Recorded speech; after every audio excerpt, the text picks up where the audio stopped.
এটাই হলো আমাদের জন্য সবচেয়ে। হ্যান্ডকাপ পরানো নিয়ে পুলিশ সদস্যদের সঙ্গে বাগবিতণ্ডায় জড়িয়ে আওয়ামী লীগের প্রেসিডিয়াম সদস্য সাবেক মন্ত্রী শাহজাহান খান এবং হাসানুল হক ইনু এভাবেই বলতে থাকেন।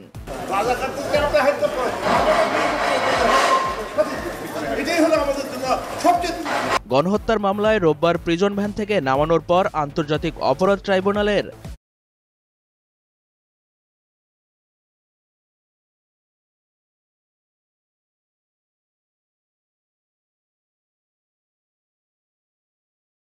হাজতখানায় নেয়ার সময় এমন এক পরিস্থিতির সৃষ্টি হয়।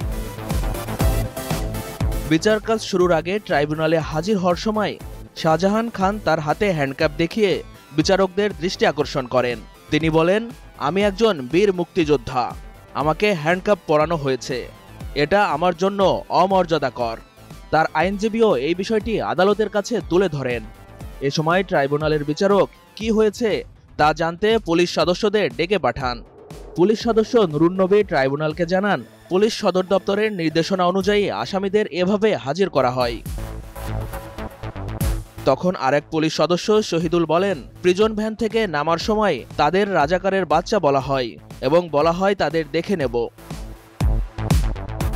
শহীদুল আরো বলেন, হাসানুল হক ইনু পুলিশ সদস্যদের বলেন, তোদের 14 গোষ্ঠী খেয়ে ফেলবো।